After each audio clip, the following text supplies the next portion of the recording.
And back then, it was set up by a group of engineers and one gentleman called Mr. John Parry. And he used to work as a consultant engineer in the army.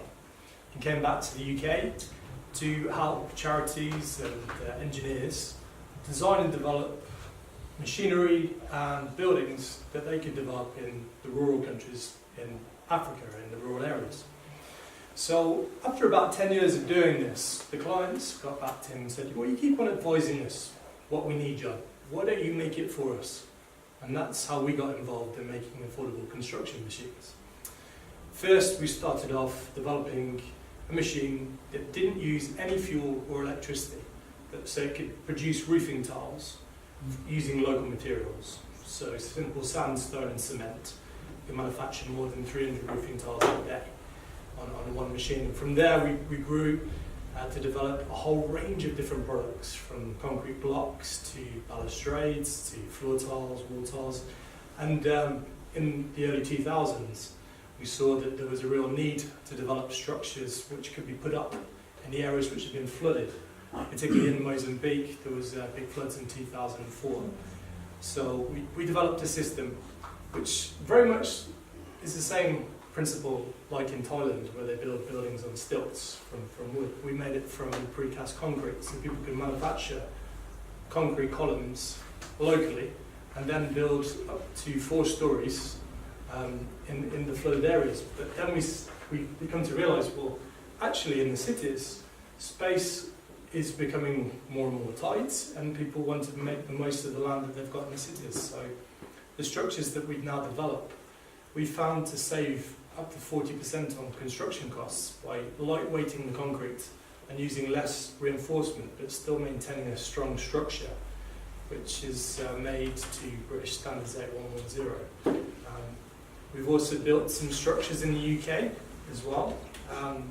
In Stourbridge, the smallest train depot in the country, the Stourbridge Junction line, which only runs 3/4 of a mile, we've built a depot there, which is 250 square metres, and we built a warehouse for £9,500 using the same products.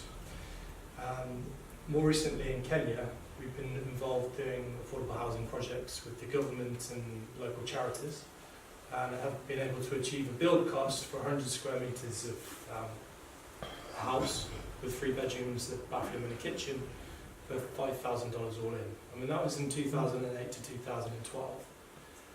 And since that time, we're always developing new products which fit the market. And we're just working on now a construction project which will build a wall in a day, which is earthquake resistant. But what we've also realised is there's a lot of waste plastic all over Africa.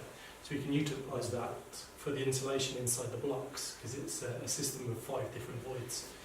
So we're really excited to bring that to the market now. And working with some universities not far from here, one of the things that I absolutely hate, and it makes me feel really sad, after the disasters that we see across the world, there seems to be far too many people that are living in tents, and they're supposed to be structures that are only meant to be there temporarily, but we see people now in Haiti living there for years in the same tents. So we are working on a new technology now which utilises an oil binder which can be applied to bricks, which can reduce the heating temperature of the bricks by 80%. So we'll be able to effectively put a brick in an oven and heat it to 200 degrees and make a solid brick.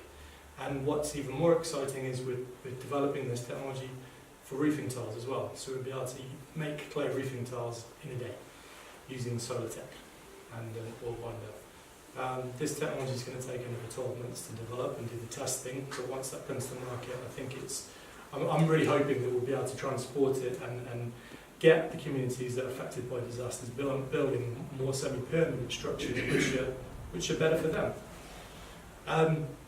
One of the key things about our work, we like to empower people.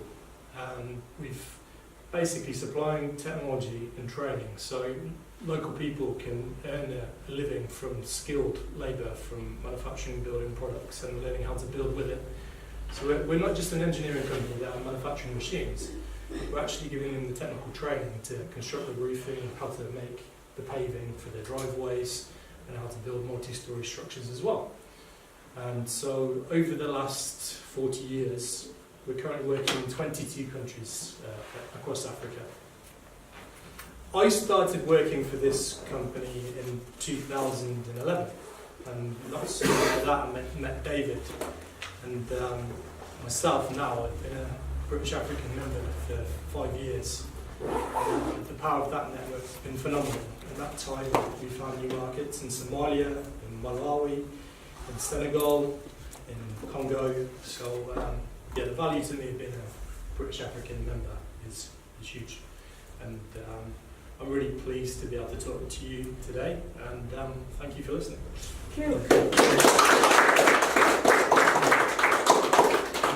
Okay, so we're going to have some questions and answers in a second. And I'm going to draw out a few questions because the idea that for less than £3,000 you can buy one of their machines, and you know these interlocking blocks that you make driveways with, and all the pavements across the whole of Africa that really aren't up to much. Yeah. You can set a team of people putting those driveways in place, making short roads, repairing pavements, using equipment that you can buy for less than £3,000, £3,500. The house for less than $5,000. Exactly, exactly.